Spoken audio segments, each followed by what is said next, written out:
My father's name is Larry Thomas, and he is one of the most humble people I know. He's your average guy living in a working class neighborhood, doing a working class job. He fixes houses for a living. However, he's really resourceful and he's always found a way to live above his means.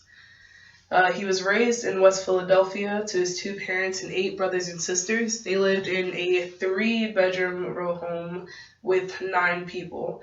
His father died when he was very young, leaving his mother to care for him and his eight siblings. Throughout their childhood, they had very little money. They were on welfare, getting stuff from the government. If they wanted a pair of Converse sneakers like all the kids are wearing now, they would get the sneakers that were knockoff and then glue a black star onto them. And if they wanted a snack, they would eat a piece of toast with sugar on it. Um, Once his mother died, she left him and his twin the house, but his twin wanted to sell the house and make money off of it instantly, whereas my father figured if we kept the house in the family, we could make money off of it for years to come, and their children could have the money, and then they would all be able to split it.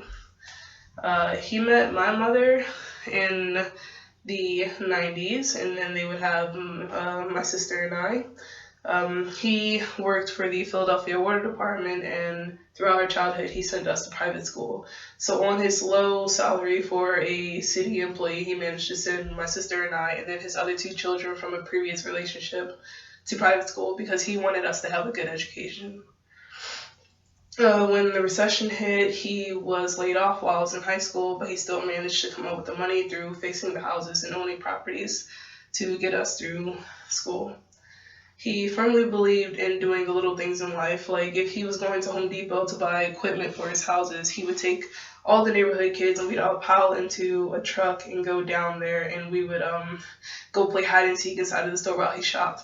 And if he was getting water ice for his two kids on the way home, he would get it for everyone. If he was buying crabs and he would sit outside and eat them in front of his house, he knew that he would buy enough for the entire block because they would all want some. Um, these were the little things that he did to make sure that we knew that we should always give to others.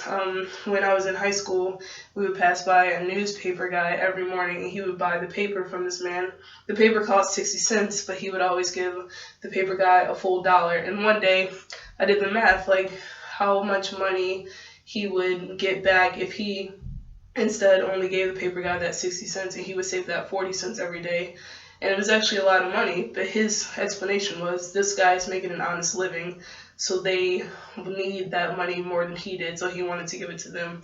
If we passed homeless people on the street, he would give them food. He was always giving whatever he had. Throughout my childhood, we went on many vacations. We went to the Outer Banks of North Carolina, we went to Vegas, LA, Miami, we took cruises. This was huge because if you ask the other kids in our neighborhood where they've been, they haven't been farther than Philly or Jersey or Delaware, which are the three states neighboring Pennsylvania, so they don't go very far, whereas we got the opportunity to go for almost every year as long as he could afford it, and he managed to afford all this by budgeting and constantly saving because he wanted his kids to see the world. So to wrap this up, he is basically the king of always finding a way. He was going to find a way for his kids to live up beyond their means and to see the world and experience things in a different way. When I was 17, he bought me a Jeep, and no one drives in Philly. I have 40-year-old aunts that don't drive in Philly. It's not a big thing to buy your child a car, but he wanted to do that. I could have taken a train, I could have rode my bike, but no, he wanted to do the typical like fatherly thing of like buying your child a car when they are able to drive, so he wanted to make that happen.